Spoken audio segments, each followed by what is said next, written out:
Hello, everybody. Welcome back to the NBA Front Office Show. It is Monday. We're starting a new week.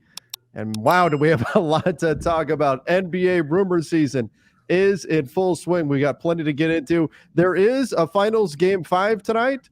Tyler Hero is back in action. And the NBA world generally sent an LOL response to that because we're already talking offseason. Yeah, more or less, right? I think people are I think most expect the Nuggets to finish it tonight. I think it's funny. I've seen a lot of people, and this is just kind of how it goes. But well, with Hero back, that's 20 something points per game. Dude hasn't played in like 2 months.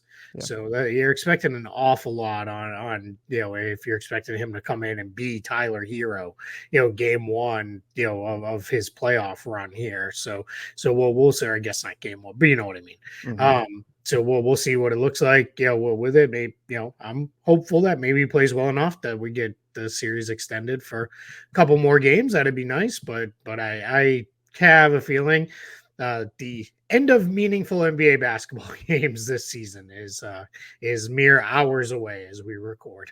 I'm at a point where that's what I'm rooting for. Like I wanted 7 games in this series, but Sure. now, like if it was 2-2, I'd be all for Miami get the upset and then make it really interesting over the final 2 games, and I'd be all into it. It's 3-1. We all know how this is ending.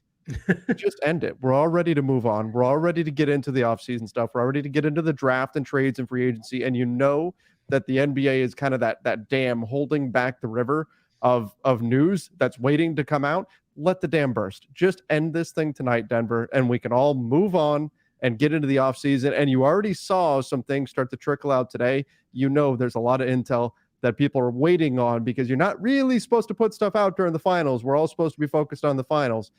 But I think it's time. Let's move past this thing and get into the exciting stuff of the offseason. See, you say that, and in my head, I hear a trio of Mike Breen calls that go, "What a block by James! Kevin Love held his ground. Kyrie Irving, what a shot!" And I'm reminded 3-1's not always over, my friend. That's true. So we'll see. But yeah, I think the Nuggets finish it tonight. Oh yeah. Okay. Let me add this caveat: is that if it doesn't end tonight, it has to go 7. Sure. Like make it interesting again. 100%. If it does not end tonight, it must go 7. What I don't want is it doesn't end tonight and then it really just extends it one more game and then the Nuggets just blow out the Heat the next game in game 6. And then you're, again, anticlimactic. Sure. And all you did was you held off getting to really dive into free agency and the draft and all that kind of stuff for an extra couple of days for nothing. If it's going to get extended, at least give us game 7 and give us something exciting.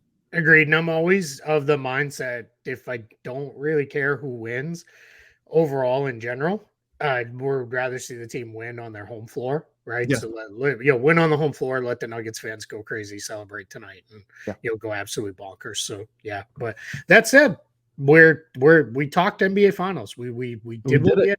Now let's move on to the good stuff. We did our duty. Now let's get into the stuff everybody really wants to hear about, and that is coming from the trade front. The Pelicans aggressively trying to trade up in the draft. They have the 14th pick right now. According to Shams Charania, their target is Scoot Henderson. So they're looking at trading up to the 2 or the 3. That's the great mystery of the draft. The draft really starts at the 2nd pick. Whether or not it's going to be Scoot there, we'll see. What does this look like for the Pelicans? I've got a lot of people throwing out there Brandon Ingram. I can't imagine the Pelicans would want to move Brandon. Like the goal would be to get somebody to play with Brandon Ingram and Zion Williamson. So then what are the Pelicans trading if they're going to move all the way up to, let's say, number 2 to pick up Scoot? Well, here becomes a challenge, right? It's not going to be CJ McCollum, right? We know that. That's not going to happen because why would Charlotte want McCollum? And Portland clearly is not going to undo a trade that they only did a year and a half ago. So then that becomes all right, what are we doing? Are we doing a consolidation trade where we pile a whole bunch of stuff together? And there's probably not enough good stuff to put together to go move up in this draft. Now they do have some extra picks coming down the line because they've got picks coming from that Bucks deal, the Drew Holiday trade, and those kind of things. But none of those look like they're like super juicy picks. So I think it's got to be Ingram or Zion if you're gonna do this, and that just seems insane to think it would be either one of those guys, but I got to believe, that's got to be almost where we're kind of going with this line of thinking. And if it's Zion, I'd have to go check dates and all that stuff. Mm-hmm. But I think we'd be limited in the ability to still trade him because he did get that designated player. He even though he didn't qualify for any of it, he did sign a designated player extension. So that I'd have to double check to see to make sure that still comes with the 1-year trade restriction. But all that just does is just delay things a little bit until we could free it up. But yeah, so and I did radio in Charlotte just this morning, and one of the things that I mentioned, I didn't mention the Pelicans because I didn't know anything about that part of it, but I said, Charlotte's best thing could be to move back a little bit in the draft, right? Sure. But that's because for me, on my personal board, I have Scoot the second best player on the board. I have, Wembanyama first, way far ahead of anybody else. Sure. Then I have Scoot second in a tier of his own as far as the tiers go. I just think he's that much better of a prospect than Brandon Miller and other guys who I like, but it's just a weird fit in Charlotte. So, you could have Charlotte open for business. You could have, Portland obviously very clearly is open. Mm-hmm. At this point, I almost kind of expect Portland to trade the pick. They're going to do one of two things, right? They're either going to finally trade Dame and move on and start it all over again there, or they're going to trade this pick and go get something, asset-wise to put around Dame. But, the other problem is Charlotte can get to cap space, which can make a trade easier. Portland is not in that position, so they'd have to send salary back as well, which makes a trade complicated. So there's a lot of complicating factors here, but, that's part of what makes this so fun. Yeah, I mean, look, I think if Portland had got number 1, that's the only way they could keep 100%. The pick and keep Dame. I think they are in a position now where you have to pick one or the other. You're either going to have the pick or you're going to have Dame. And that's the problem, right? If let's say that Charlotte is sold on Miller and that's the way they're going to go, I don't know how New Orleans gets up to 3 without giving up Ingram or Zion. Stacking up a bunch of picks does nothing for Portland unless Portland makes the decision, let's just not keep Dame. Let's trade him. And I don't think that's what they want to do. I think they want to trade the number 3 pick, keep Dame, and then build from there. Brandon Ingram, if I'm Portland and Brandon Ingram's on the table for number 3, yeah, I would do that. I would trade the 3rd pick in order to get Brandon Ingram, and off you go. And you can sell that to Dame and say, look what we got you, and here we go. Let's run with this. The question though becomes Charlotte. Like Charlotte isn't in quite as much of a position where they have to win right now. But at the same time, if you go back to, let's say, LaMelo Ball, and you say, hey, we got some future picks, but we didn't get Ingram, we didn't get Zion in this deal, I don't know how that really looks for the Hornets, especially if you're moving all the way back to 14. Maybe you look to a multi-team trade. But in my mind, if I'm the Pelicans, I would think a package would have to start. And I've already seen Pelicans fans saying, do not trade Trey Murphy. You don't have anything else. That's what you've got, right? Well, that's not correct. They've got other stuff, but sure, there's no way I even entertain. If there's no Ingram, if there's no Zion in the deal, Trey Murphy has to be in it. It would be 14. It would be the Lakers 2024 or 2025 pick. It would be Trey Murphy plus. I'm building around that package to get up to number 2. And then if I'm Charlotte, I don't know if that's enough to sell the powers that be to actually pull the trigger. So it's going to be interesting to see how they get this done and if this means a Zion or a Brandon Ingram trade could be coming. Yeah, and I'll say this too. This could be one that goes to like draft night as well. Because let's say the Pelicans are in a position where it's we really want Scoot Henderson, which it sounds like that's their guy. They could be working to get to Charlotte at 2. Because there's no drama around number 1. That's Wembanyama. That's we could make that pick today and just start the draft, and be like, it's done. Let's move on. Because there's put them on the clock.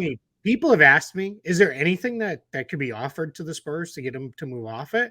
And I'm like, I honestly don't know that there is. Like, I don't know, where you would even go. Nothing the teams would realistically offer. And even then, like, it still gets really hard, right? Because you're talking to a kid who's, what is he, 19, 20 years old coming in, and I don't know where you'd go with that. But anyway, so then what you could do is, do you play the game of, All right, is Charlotte going to take him or not take him? Do we trade up to make sure we get him? Do you wait and see? All right, we've got something in place with Portland. If Scoot's on the board at 3, we go, and then maybe you take it all the way down to draft day, kind of like a little bit what happened last year, right? Where it was the Magic are taking Jabari Smith. Everybody thought that's where they were going. And Oh, then, they zigged in Apollo God, Banchero, what, that swerve was so amazing. about an hour or so before the draft, right? So that's we could see that kind of stuff going on there, where it's Charlotte leaves it very open. There was some reporting, I believe it was in the Sham same report, that Charlotte is hosting both Miller and Scoot Henderson this week for workouts. And keep in mind, the draft is 10 days away. Yes. So we're right on top of it. We just passed, as we're recording here, 5:00 on the East Coast, where I'm at, and we are at now. The withdrawal deadline is passed as well. That was it. So now we know the full draft field, or will here very shortly once those names trickle out. So we're in a spot where, if you're New Orleans, can you push yourself up to up to that pick, right? Can you get up to that? And with the withdrawal deadline, I'll just drop this just because it just dropped from I believe from Shams. Bobby Clintman, who is out of Wake Forest, he's withdrawn, and he says now we'll pursue alternative routes to the NBA. He cannot go back to college, or at least to the NCAA, because that deadline has passed. So the NCAA deadline was it could be the G League, or he may go overseas. He came from overseas anyway, so that's kind of an interesting thing there. We rarely see an NCAA player withdraw after the NCAA deadline, but anyway. So back to this particular trade. So if your target is Scoot, you got to be really careful the way you play this if you're the Pelicans. But to your point with draft packages, I love Trey Murphy. I think he's great. Me I think too. he's going to be a really good player. Trey Murphy is not getting you up to number 3. Not even probably with 2 or 3 other draft picks alone. I will be stunned if this isn't Ingram or Zion, if they make the move up the board here, just because I just don't see any other path. Would you do it? Well, if you're the Pelicans, would you do either of those guys for 2? Here's the thing. So this is where I was going to go to next. Okay. I could have another trade lined up, because what do I need CJ McCollum for then, right?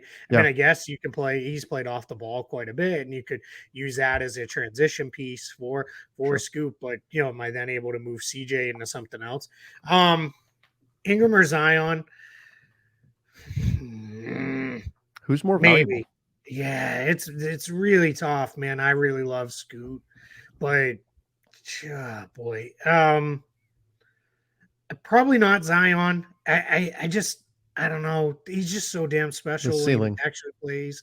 Right. It's so good. And maybe I look like an idiot if he plays, 25 games again next season, and it's all a big mess, and never really gets right. And then that looks like a mess, and you could have maybe got out of it. Ingram, a little harder. I would want to really know, like, hey, what's our long-term outlook here? Like, are you going to need another max deal when you come off? Because I'm not sure I want to go there if I'm the Pelicans. Like, that roster's just getting super expensive, and the aforementioned Trey Murphy will need signed to an extension here relatively soon. A couple other guys will be up as well. So it starts to become a point of there is a point of diminishing returns. It's just, I mean, it's got to be one of those 2 guys, because I just don't see the value in the rest of the roster. So I probably don't do it unless I have something else lined up for McCollum, where I can move him in a deal that brings me back a wing, and then I can reset, fairly quickly, right? If I can still be a playoff level team and turn this around. But man, this is this is the fun of it now, right? A week and a half out this is when all the good stuff starts pouring in. Last thing before we move on to our next topic here, but we always say, who benefits? This sure as hell isn't coming from the Pelicans. We can say that, right? This isn't coming from the Pelicans side. They don't want out there that they're trying to move up or anything like that. That doesn't help their cause specifically, right? Like you don't want a specific target. Exactly. Yeah. Exactly. Yeah. So I mean, my guess is this is probably a either Scoot's camp knows the Pelicans want him, or Charlotte and Portland are like, yeah, weird. We got calls from the Pelicans this week, and this is how it goes, right? These guys like Shams, they're talking to everybody all the time, and I literally mean everybody all the time. Like it is just nonstop, and it will be that way for the next roughly month, right up until the middle of July. Like they're just in constant communication. And one of the things is if he's hearing, hey, is anybody, hey, Charlotte, anybody been trying to trade up? Oh yeah, Portland has. And then later in the day, it's hey, or New Orleans has New rather. Orleans has. Hey, Portland, is anybody? Yeah, New Orleans is all over it. They want Scoot. Okay, all right. Now I've got a report, and off we run with that. This So, this is why I'm so in on like, hey, just end the finals right now, because they're sitting on so much news, there's so much definitely that they some could. stuff. Yeah. Some, in fact, our next topic is Fred Van Vleet opts out, right? And Woj had that, right?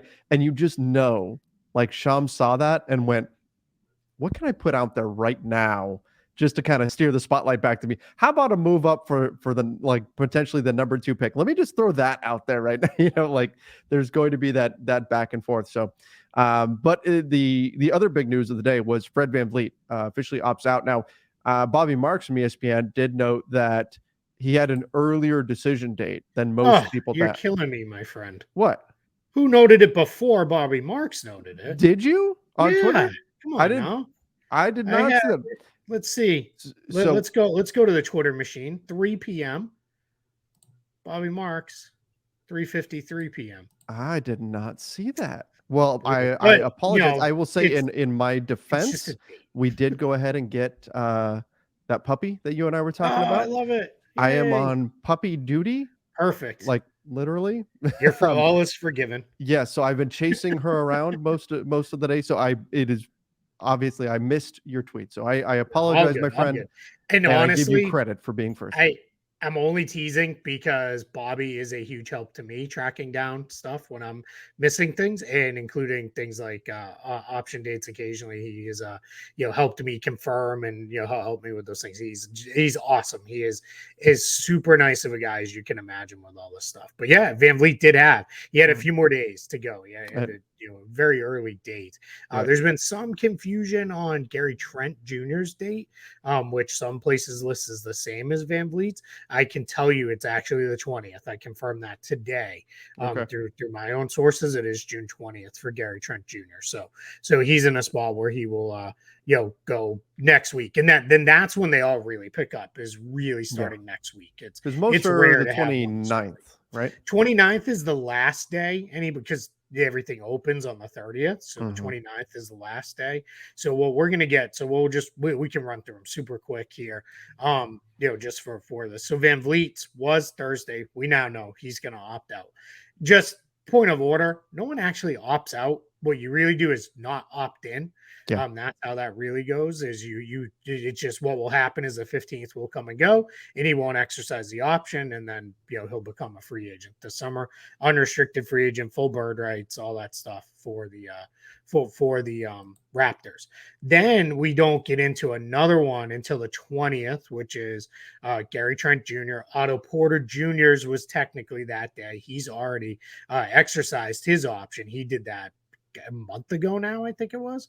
It feels like. And then Danilo Gallinari, interestingly enough.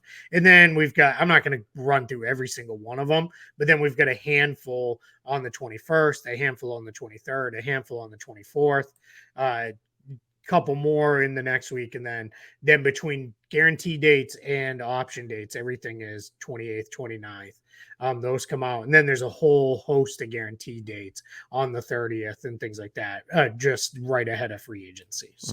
So we're a week, 2 weeks out from all this stuff really flowing in, very rapid fire here. Right. So that's coming. Again, this is a very exciting time of year. It's going to be a very busy time of year. For Fred Van Vleet specifically, what the market's going to look like for him, essentially, teams with cap space will be interested, and teams without cap space will be interested, and the Raptors might be interested, although they could be entering a different phase here. The Raptors, and we'll talk about them in just a moment. But Fred Van Vleet could have contending teams going after him in a sign and trade situation. He could have cap space teams going after him, like perhaps the Houston Rockets, another team that we're going to talk about in just a bit. What's his value? Like what I think that's really where this all starts. It's how much are you going to have to pay Fred Van Vleet in order to get him? Because I think that will be the determining factor for fans of pretty much every team out there as far as, do we want Fred Van Vleet? I'm extremely happy you phrased it the way you did, because you said, "What's his value?" And then the next thing you asked right on the heels of that is, "What are teams going to have to pay him?" Yeah. Because they are two different answers, and it really only the second one matters, right? Yep. Like his value, we could all collectively agree his value is $20 million a year. As long as one team is willing to give him 25, that's all that matters, Yep. right? So it's in this situation with Van Vleet, here's the factors, right? He is going to be 30 at the middle of next season. He'll turn 30 in the middle of next year. So age 30 is no longer right. That used to be such a barrier, especially for Cliff. guards. Yep. It's not really that anymore. I mean, gosh, we see guys now, 32, 33, 34, Mm-hmm. occasionally have even a Chris Paul, in his late 30s is still chugging along and going. I mean, James Harden is bumping up against the over 38 rule, and he's, still so successful that that's actually a thing that we have to talk about at his age in his mid 30s. So that's one factor, though. He's also a small guard. Small guards have not always aged well. Chris Paul generally tends to be the one who's really bucked to the trend there. But we're Keith, let talking me about let a me guy. let me Sure. clarify some real. When you said James Harden is bumping up against the age 30, 38 rule, Keith is talking about on his next contract if he were to Correct. sign the Not right most number of years possible. Not Correct. that James Harden is almost 38 years old. No, correct. Yes, Right. he can't functionally he can't do a 5-year deal Right. because of the over 38 rule. He can, and there's a whole bunch of stuff that doesn't matter to anybody. So we're not going to spend time on it today. Maybe we will some other time, or if it actually comes into play, Mm-hmm. we can talk it then. I also wrote about it pretty extensively at Spot Track. If anybody's interested, it's James Harden next contract series. Google that. You can find it pretty easy. So anyway, back to Van Vleet, the topic at hand. Smaller guard, right? The good on the positives, though, can play on or off the ball. He's done very well in both roles in his career. That has massive, massive value, because if you're a team that has like Dallas or the Lakers, who have, a primary creator who is not a point guard, you can put Van Vleet in the point guard spot and play him off the ball. You can play him with another point guard, because even though he's fairly small, he's pretty rugged, so he can hold up. Generally, has so far in his career against bigger players too. He does quite well in those matchups. So you have a lot of versatility for a guy who's really only about 6'1". He gives you a ton of versatility in that backcourt spot, as well as obviously if you need a kind of more traditional point guard, he can can do fill that. that role for you as well, which is huge. So I think he's probably going to get high 20s, Mm-hmm. is my guess. He's probably going to get something around $28 million a year in that range, and probably get a 3 or 4 year deal. And probably by the end, whoever signs him to it will be a little like, this wasn't great, but you figure that stuff out down the line and go. He could be one of those guys who gets one of those deals where it is, there's some protections on that last year, right? Maybe it's not all fully guaranteed, and he gets a little bit more overall money, if he can make it all the way there, kind of what like Chris Paul has right now, there, or maybe it's just a straight team option or something like that. But I think overall, he ends up in a pretty good place. I think a lot of his value is going to come down to is last season's efficiency who he now is, Correct. or was it just a blip on the radar? Dropped to Yep. 34% from three on high volume. Prior to that was 38%. He's been a 37% career three-point shooter. The defense dropped off last season as well. But again, how much of that was he was having to burn himself out on the offensive end and all of that. So that's the big question mark. And if you're going to spend that kind of money and that kind of years on Fred Van Vleet, you have to buy that last year was a blip. Last year was a down year. And the seasons prior to last year are the norm and are what he's going to be moving forward. If that's the case, if that's what you believe, then he's a pretty good buy at that price. If you think last year was simply who he is now, a sub 40% shooter from the field, then he's not a good value. So I think that's the first question that teams have to ask in regards to whether or not they should pursue Fred Van Vleet, because I do agree that's probably what it's going to cost to get him. And some teams will be in, some teams will look at that and go, plus he's going to be 30. I don't know about this. I do not buy the cap space teams. None of them jump out at me as being teams that are going to do everything they can to go get Fred Van Vleet. Mm-hmm. I just don't. I just don't see it. It doesn't. He's too old to make sense for almost all of those teams. A sign and trade, I think, is the way this goes. I don't think he's playing for the Raptors next year. And I think this is probably some form of sign and trade for a team that, hey, we really need, a guard. Let's just call him a guard, right? Because he Sure. can play either spot. But we really need a guard to put us over the top. Let's get this done. They send, value back to the Raptors and younger players, or, expiring, bigger money, but it's only getting maybe a year left, and they plus it up with draft picks or whatever. I think his time in Toronto is done. I just don't buy that it's going to be one of the cap space teams going all out to sign him. Speaking of the Raptors, do the Raptors want him back? They hire a new head coach, Darko Rajakovic, who is great when it comes to player development. There could be big changes coming in Toronto. So I do agree that we probably see a sign and trade here with Fred Van Vleet. Because I wonder what this, in terms of their coaching hire, this doesn't signal hey, we're going to go push our chips in and try to do everything we can to win right now. I think the Raptors could wind up being a seller. We thought they would be a seller at the trade deadline, and back at the trade deadline, you and I have this conversation about how sometimes discussions at the trade deadline that don't come to fruition, they get pushed into the summer. I think that's what we're going to see happen, and their head coach hire tends to suggest that as well. So I think Fred Van Vleet is indeed done in Toronto. I think Toronto does turn the page. They say, look, we've gotten as far as we can with this group, and they look to build out a new iteration of the Raptors, and that could mean some big moves, although it does throw into question the future of Jakob Poeltl. Yeah, so that's where I'm not going to go as far as the Raptors being a seller. I think they're going to reset first. That's probably the better term. Yeah, but no, seller's fine. And I have no issue with that. I just think having traded for Poeltl, they've still got Siakam. You still have OG Anunoby. You still have Scotty Barnes. And obviously Barnes would be a big part of whichever direction, right? Whether it's a reset or a rebuild, you're going to be there. I think they're going to take one more kind of bite at this apple, which is why, I'm not fully sold a Van Vleet sign and trade, or even a Gary Trent Jr. sign and trade. All reports are, I think Eric Pincus was the most recent to report on this. Several others have as well, that everybody expects those two guys are gone from Toronto, but that doesn't necessarily mean straight gone. Trent's probably more likely because I think he's a lot younger. He can fit a lot of other places. So I think what happens in that situation with the Raptors is let those two guys go, but maybe via sign and trade, bring some stuff in and try to reset. And if things aren't going great at the trade deadline, then we have all the same conversations around let's move Siakam, maybe we move OG Anunoby. Now, if a team like, say, the Memphis Grizzlies, who is reportedly super interested in Anunoby, who very openly have a free agent small forward who's leaving, and have a huge. What was the phrase they used? Like, under no circumstances are they bringing him back, or something like that. If it wasn't, it was really close to that. So I think maybe they get blown away with an offer, right? Where it's like, well, we can't not take this, right? We gotta go this way now. And maybe that's what happens. And you're almost kind of, I don't want to say forced, because obviously you'd be a big part of it, but then it is, all right, we are going to really hit a hard rebuild.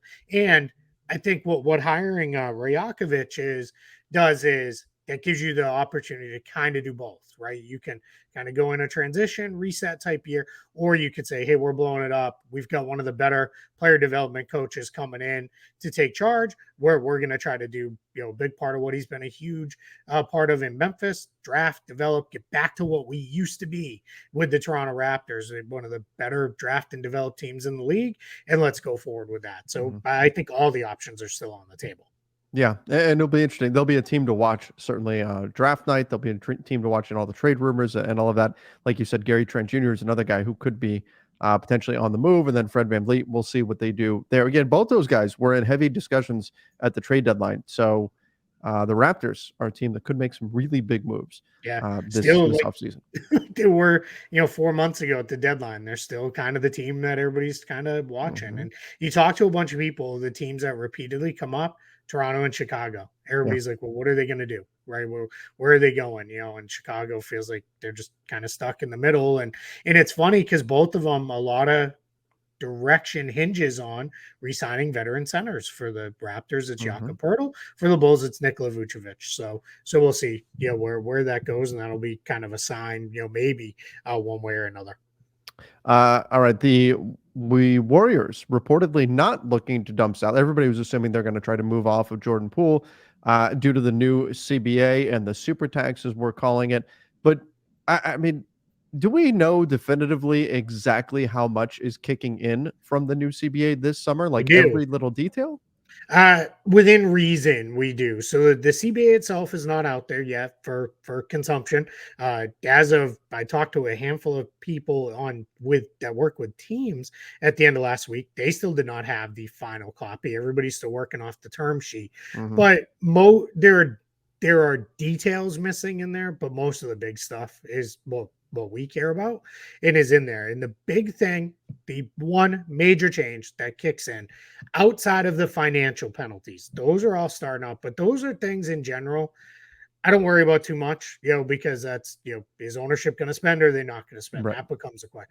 Obviously, that's a huge, massive question that needs to be answered, but that doesn't impact the, let's say the mechanisms and the mechanics of the salary cap. That's more of a, organizational decision. But mechanics of this, the only thing that kicks in is losing the taxpayer MLE.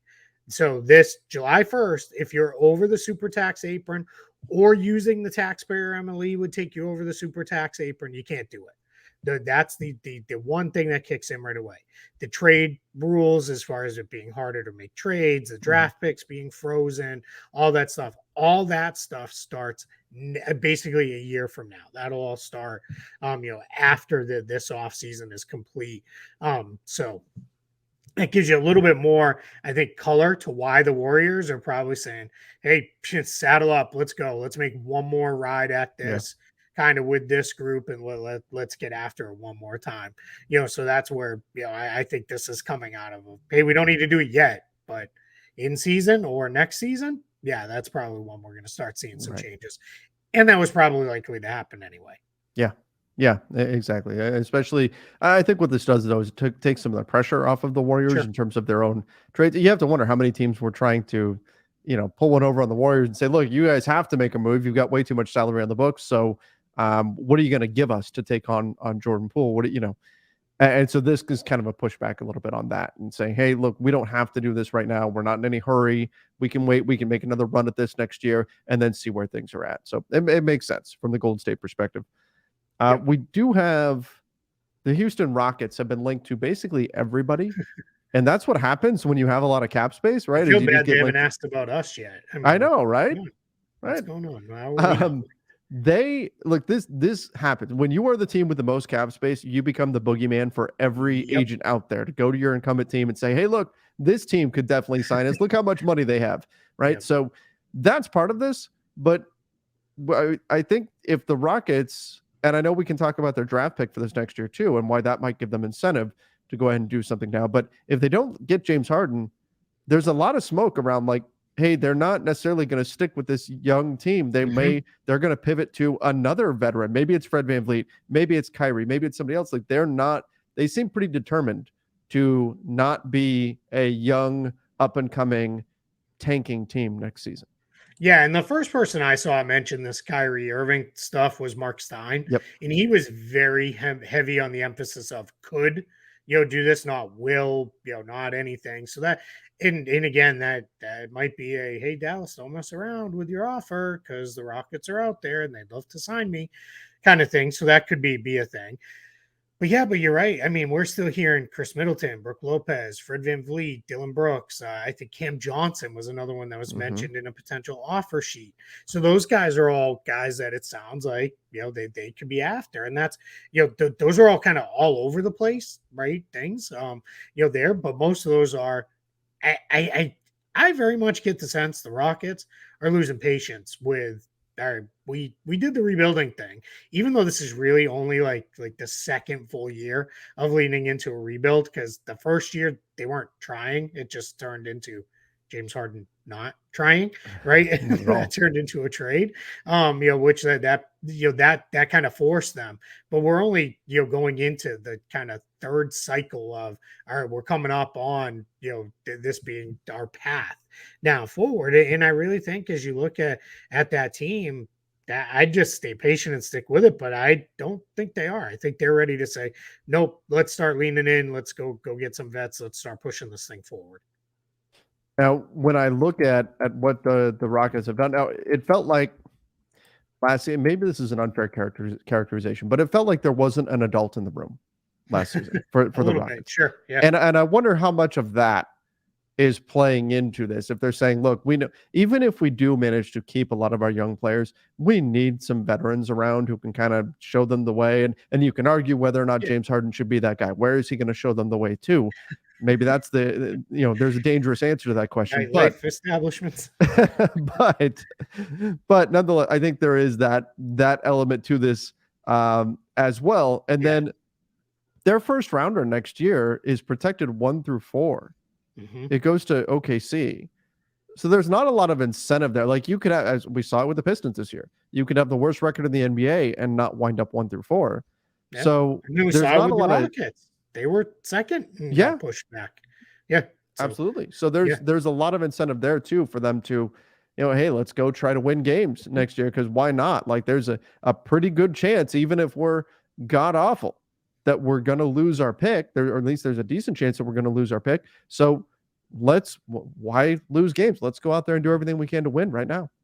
Yeah, when you have 1, 2, 4 protections and you are going into a kind of a third frustrating year for a fan base that had kind of become accustomed to every year we're at least in the mix, right? They never made it all the way, but they're always one of the better regular season teams. It can be super frustrating because what happens if the pick's only protected 1 through 4, you hit like early February and you're like, we don't want to win another game the rest of the way because we really want to give ourselves every chance at staying in the top 4 and keeping our pick. And that just becomes now a third straight year of miserable basketball. And I'm not one of these pearl clutchers of like, oh no, well somebody think of the children here, but it is like you gotta keep it. You can't openly try to be awful for multiple years like that, especially to your point. If you watch that team play last year, there were times where they looked like, okay, I can kind of see it, right? I can see stuff coming together, but sometimes in the same game, it's like, and now they're down by 25 points because they just had 4 straight possessions that hit the popcorn guy in the head. And they beat both of our teams. So that's saying that with that acknowledgement, So, I mean, there's just, that's what comes when you're a super duper young team and lean into playing all your young kids. So that becomes a whole thing there. So yeah, I don't know. I'm going to guess whether it's Harden. I don't put any stock in this Kyrie stuff. I don't think that's going to become a thing. No. But I put stock in the rumor, but I don't put stock in it happening. Whether it's Harden or it's then a collection of other guys, I don't think we're going to see the Rockets say, all right, let's just go young again and go, roll back with all the kids and just kind of keep moving forward. I think you're going to see them try to take meaningful steps forward to being a good team. And man, you better get it right with the right group of guys. Otherwise you're going to, top out at a, 500 team that's fighting around the play-in line. Yep. Agreed. All right. Last thing we've got in water is wet news. The Blazers plan to re-sign Jeremy Grant. I mean, they've been telling us this since they acquired Jeremy Grant. What was that, last summer? So this is no surprise in any way, but yeah, they'll plan to re-sign. The question is, what's the cost? What's the market for Jeremy Grant? Wings tend to get paid in the NBA, so I'm thinking he's going to get a pretty sizable deal here. I'd imagine what, like 25 million, something around there starting, you think? Yeah, I think so. Yeah, I think easy. I mean, he's almost at that now. Yeah. So I think somewhere 25, 30 million is probably where he gets. I would like to, if I'm Portland, I'd like to start that high and then have it descend over the life of the deal. That just, but when you hit Jeremy Grant's age, and I'm not going to, pretend that Jeremy Grant is old by any means, because then I'd have to also call myself old, but it's which I am. But basketball old and he turns old, those 30. are two different things. Yeah, right? He turns 30 this year. So I think you want to be cautious, right? Like, and if you can get it to descend year over year, you're in a pretty good place, by the time he's hitting, his early to mid 30s at the end of the next contract. I think here's my prediction for Jeremy Grant. I think what happens is if the Blazers make moves at the draft, and it is moves towards, all right, we're going to try to build this thing back up and build a contender around Damian Lillard. I think Jeremy Grant becomes one of those extensions that gets done before free agency actually starts. And if it goes the other way, then I think he's just out of the picture entirely. And it's, because then what do you need him for? Right. That becomes hey, good luck wherever you go next. And I'll tell you what's not going away. Speaking of homecomings, Jeremy Grant going back to Detroit. It keeps coming up, over and over and over again. And they're in range to be able to, to be able to go get him if they want to. And that would be something, He was just there. Yeah. And they just traded him. But remember, he didn't really ask for the trade, right? He didn't want it. He specifically signed with Detroit to play for the Pistons. Yeah. He said at the time he wanted to play for a black head coach on an organization led by a black executive. And that was extremely important to him. And he wanted to be a big part of the city and all those things. And I think it got to a point where last summer it was, hey, the best thing for the Pistons then is trade you and get some assets and go forward. But now if he's just a free agent, hey, sure, we'll welcome you. It becomes like almost like a free. It sounds so stupid. He's a free agent, so it becomes like a free signing, but that's kind of what it is, right? It's not going to cost us anything except cap space to bring you back. So I'm not saying it's going to happen because I don't think it happens, because I think it's more likely Portland punts on the idea of moving Dame, and I think they move the pick stuff, and then they re-sign Jeremy Grant themselves. But if it does go that way, let's just say I'm not going to be like, holy crap, he went back to the Pistons and this came out of nowhere. I mean, that's been kind of bubbling for at least the last month or so. Interesting. That would be quite a turnaround for him to go right back to the Detroit Pistons. And I mean, look, if Detroit wants to win right now and they're able to get him, that would go a long way towards helping them do that. You get a healthy Cade Cunningham, you get Jeremy Grant. Their stock would be rising way up. Yeah. Yep, you still have Bogdanovich, and then you get the fifth pick in this draft, dude. And they'll know, like draft night, they won't know, but they'll probably have a sense of where some of this is going to go, which could potentially put the Pistons' fifth pick even more in play if they have a feel that, hey, look, Jeremy Grant may really be an option for us this summer. Maybe we see even more fireworks. It really feels like, aside from one, every pick, especially in the lottery, could be had, Big time.